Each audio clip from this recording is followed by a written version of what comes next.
যেখানে শেখ মুজিবুর রহমানের শেষ, সেইখানে শহীদ প্রেসিডেন্ট জিয়াউর রহমানের শুরু। আজকে ঢাকা সিটি কর্পোরেশনের দ্বারা মুক্তিযোদ্ধাদেরকে সম্বর্ধনা দেওয়া হচ্ছে। আমি কৃতজ্ঞতা জানাই শুরুতেই সিটি কর্পোরেশনের, দক্ষিণ সিটি কর্পোরেশনের প্রশাসক, আমার বন্ধু, ৭১-এর সহযোদ্ধা, বীর মুক্তিযোদ্ধা আব্দুল সালামকে। আমি ধন্যবাদ জানাই সিটি কর্পোরেশনের কর্মচারীবৃন্দ, যারা অক্লান্ত পরিশ্রম করে আজকে এই এত বড় একটা সুন্দর অনুষ্ঠান জাতিকে উপহার দিতে পেরেছেন।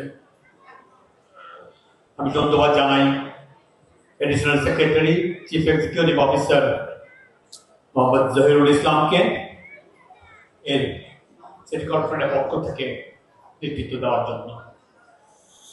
বন্ধুরা, অনেক কথা জমে আছে, সব কথা আজকে বলবো না। আমার মুক্তিযোদ্ধা ভাইয়েরা, আপনারা প্রত্যেকে এক একটা উপন্যাস, আপনারা প্রত্যেকে এক একটা গল্প, ৭১-এ সেই একটা ডাক শুনে আমরা ঘর থেকে বেরিয়ে গিয়েছিলাম। ২৫ তারিখে রাত্রে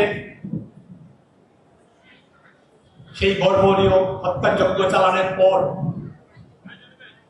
মেজর জিয়াউর রহমান চিটাগংয়ে যখন খবরটা পেলেন, তাৎক্ষণিক উনি ডিসিশন নিয়ে নিলেন যে উনি রিভোল্ট করবেন, এবং ২টা ১৫ ২৬ তারিখ ভোরে, ২৫ তারিখ বিগত রাত্রে উনি ওনার সৈন্যদেরকে আহ্বান করলেন।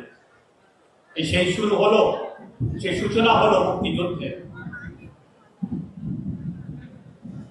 আমরা শুনতে পেলাম এটা কয়েক ঘন্টা পরে,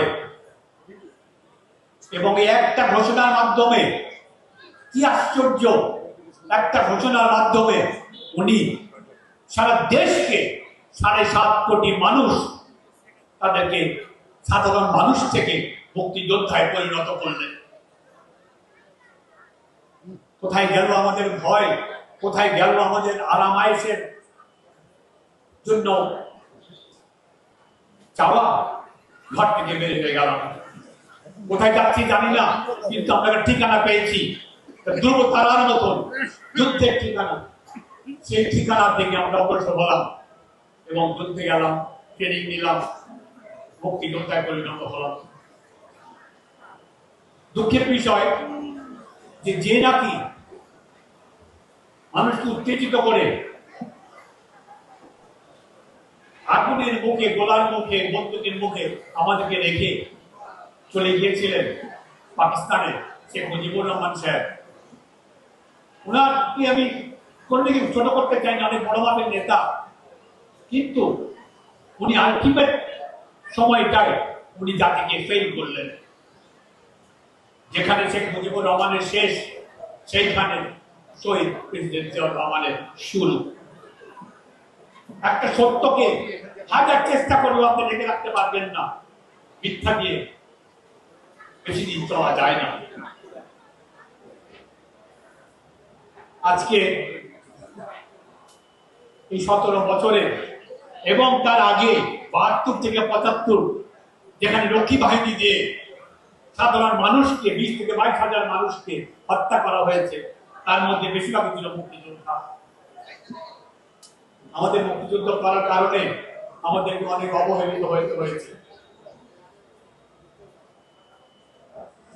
মুক্তিযোদ্ধাও আওয়ামী লীগেরা করে নাই, সেই জন্য তারা মুক্তিযোদ্ধাদেরকে হিংসা করত। তারা রাজনৈতিকভাবে তারা এটা ব্যবহার করে সাইডলাইন করে দিয়েছে ৭১ থেকে ৭২ থেকে ৭৫। আমার কাছে খুব অপমান লাগে, খুব অপমান লাগে যখন নিজেকে প্রমাণ করতে হয় আমি কি মুক্তিযোদ্ধা। অথবা মুক্তিযোদ্ধা না। আজকে ৫৫ বছর পরে অনেক মুক্তিযোদ্ধা আছে যারা মুক্তিযুদ্ধ করে এই আত্মত্যাগ করে তারা মুক্তিযুদ্ধের সার্টিফিকেট পায় নাই। এটা যদি চেষ্টা করা হতো ঠিকভাবে, স্বাধীনতার পরপরই যখন রক্তটা চোখায় নাই, তাহলে ৭২ এটা শেষ হয়ে যাওয়ার কথা ছিল। আজকে আমাদের এখন চলে যাওয়ার সময়, এখনো আমাদের প্রমাণ করতে হয় এই মুক্তিযোদ্ধা আর এই মুক্তিযোদ্ধা না। এটা খুবই অপমানজনক। যাই হোক, এই কাজটা যেমন